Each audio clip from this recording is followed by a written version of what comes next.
Hey fellas, with only about 7 episodes left to cover in this season, I thought I would start by reviewing a key quartet of episodes from Journeys, using these vlogs that made an impact in the series. These consider these companion to my previous video on the topic, so let's open up the Sword and Shield arc on Journeys with Part 1, Slumbering Weald. Open the Macrocosmos energy plant in Galar, where Chip and Rose's assistant Oleana have found a power spike in the facility in Hammerlock. I was about to tell you, they did a great job establishing them as villains. Elsewhere, at Cerise Labs in Vermilion City, Ash notices the Dynamax band he received on previous visits to Galar is glowing with energy. Upon informing Professor Cerise the next morning, he and his research fellow Go alert to incidents of Dynamax Pokemon running rampant and dispatch to investigate. Some purists instantly balked at this change. I'm among those who liked this shake-up in story structure, not just adapting Generation 8, but honoring the entire lineage of the series up to that point. Ash and Go are sent to Wedgehurst in the Galar regions to see Cerise's colleague, who has information on the recent Dynamax phenomenon. However, first Ash and Go are partaking some tea and scones, is an easy British reference. Said colleague is Professor Magnolia, Sonia's grandmother, and another one of my favorite characters from this generation. Typically, the professors have been my favorite characters in the franchise, and I'll get into more detail why over the course of these vlogs. Suddenly, the train stops due to heavy fog seeping into the area. I'm watching this during a time when there's inconsistent air quality where I live. Definitely not a stretch. The train opens the doors and windows for air, and errant Bunnelby comes in to take a scone. As you go follow Bunnelby in the Slumbering Weald and encounter Zacian and Zamazenta.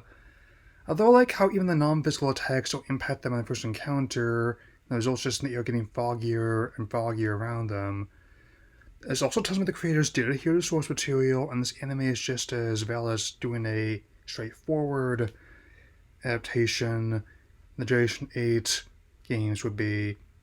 Go catches Bunnelby in the forest, but he and Ash become separated in the process, marking a key catalyst for the story arc. Go attempts to get a hold of Ash via Rotom phone, but thankfully he runs into Sonia, who they've met in a previous visit. Some people have Marnie as favorite female non-player character in this generation, but for me, always been backing Sonia. Also, remember her car. It's not the fanciest, but it's got where it counts. As Ash and Pikachu make their way out of the forest, more Galar particles fall from the sky, one of which is a Centiskorch causing Gigantamax. Elsewhere, Oleana informs Rose what's happening, responds that some of this is unavoidable all for the sake of Galar's future. He knew full well this would happen. I know what pushing the wrong button is, this isn't it. I'll get in more of the course's vlogs, but this is what I want to make those specials to be. Despite concerns from Centiskorch's trainer, Ash confronts the monster with Pikachu and Riolu. When attacks don't phase Centiskorch, Ash takes Disguise and Dragonite to fight. The combined attacks are able to counter Centiskorch's G-Max Flutterby. I love getting to say things like that. Dragon is able to get them out of the way as Leon offers an assist to this Charizard using Rock Tomb. I also note how much the anime's arrangement of the Galar Gym theme is a bop, though I do admit I still have expected to see different Hawks in the area of a scene like this. Centiskorch is quelled and returned normal with one fast air-slash attack and goes able to make contact with Ash.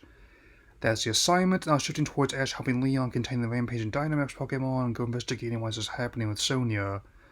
Of course, Sonia's car is being followed by a standing black sedan that's connected to Macrocosmos. End Part 1. Feel free to insert a CinemaSin Detective Pikachu callback here. Even factoring in how I'm going to be combining the final two episodes of this season into one vlog, and this fatigue I've been experiencing lately, I definitely can still say it's one better not having a set schedule. You can change it if you have to, and I'll definitely do my best to get part 2 out sooner, but not too soon, as I'm really working on other stuff I've got coming down the pike, as well as I'm going to be house sitting this weekend, so no worries there. And so, whatever the case might be, I'll definitely get you part 2 when I can. I'll still look at very soon. So take care, everyone.